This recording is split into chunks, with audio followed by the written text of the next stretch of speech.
Boa noite, povo abençoado de Jesus. Vamos para uma reflexão da palavra do Senhor desta noite. Nossa reflexão encontra-se no livro de Ezequiel, capítulo 12, do verso 28. Portanto, diz-lhe, assim diz o Senhor Deus: não será retardada nenhuma das minhas palavras, e a palavra que falei se cumprirá, diz o Senhor. Quando criança, aprendi a me comportar adequadamente. Quando os adultos passaram a me recompensar, meu bom comportamento e a punir o mal.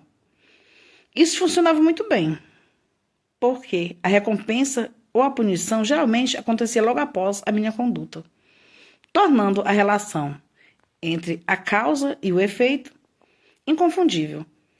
Quando me tornei adulto, porém, a vida passou a relação entre a causa e efeito ser mais complexa.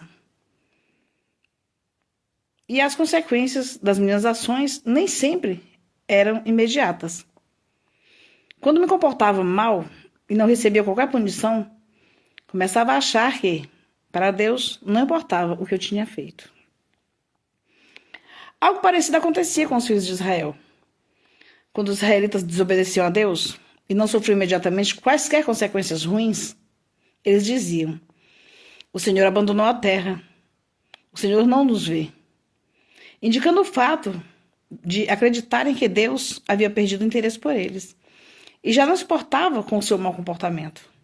Contudo, estavam errados. Cansado da perversidade do povo, Deus disse finalmente: não será retardada nenhuma das minhas palavras, e a palavra que falei será cumprida. Quando Deus retarda a disciplina, isso não se deve à indiferença, mas à sua própria natureza. Ele é piedoso e demora a irar-se. Algumas pessoas veem essa demora como uma permissão ao pecado, mas a intenção de Deus é que seja um convite ao arrependimento. Como é perigoso quando nós achamos que, porque Deus não nos castiga na hora que nós fazemos coisas erradas, Ele não liga para nós. Por isso é necessário que nós meditemos sempre, antes de nós fazermos qualquer coisa.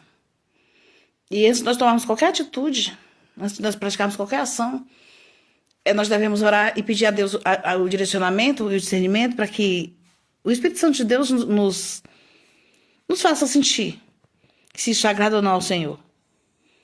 Muitas das vezes nós fazemos coisas e sentimos paz no nosso coração e achamos que estamos agradando a Deus porque nós não nos sentimos incomodados. E nem sempre é porque Deus está feliz conosco. Lógico que quando nós pedimos a direção de Deus, oramos ao Senhor e o Senhor coloca paz no nosso coração, é porque Ele se agrada da nossa atitude. Mas quando nós fazemos coisas erradas e não sentimos culpa, é porque às vezes nós estamos tão longe de Deus que Ele já não nos incomoda mais como deveria. Mas isso não significa que Ele não esteja vendo o que nós estamos fazendo. É um perigo quando nós nos afastamos de Deus ao ponto de não sentirmos mais quando Deus sente, a nossa negligência. Nós devemos sempre nos lembrar que não é porque Deus se cala que Ele está longe de nós. Que não é porque Deus não age na hora que nós queremos que Ele deixou de ser Deus. Que não é porque Deus não fez na hora que nós queremos que Ele deixou de agir. E que não é porque nós não sentimos a mão de Deus pesar sobre a nossa vida na hora que nós praticamos o erro que Ele vai deixar barato para nós o nosso pecado. Isso, pelo contrário. Eu tenho para mim algo que, quando eu oro e Deus não me responde, isso me incita a orar mais. Quando eu busco e não recebo logo, isso me faz buscar mais. Às vezes é necessário a gente passar muito tempo diante de Deus para ouvir a voz de Deus falar conosco. Às vezes é necessário a gente ter mais intimidade com Deus para poder sentir a presença de Deus. Os israelitas acharam que Deus tinha esquecido deles porque Deus já não falava mais. Deus já não mandava o castigo para eles, como Deus fazia antes. Mas isso não significava que Deus deixou de ver o pecado deles. Pelo contrário, Deus estava olhando tudo que eles faziam. Só que Deus estava dando a eles o direito do arrependimento. E é isso que Deus faz, quando Ele vê que nós estamos pecando. nós estamos fazendo algo errado. E Ele não manda o castigo na hora. Ele não manda a correção na hora. Ele está nos dando o direito de nos arrepender. Para que nós não venhamos perder, né, nosso direito de filhos, nosso direito de servos. E não venhamos magoar o Espírito Santo de Deus.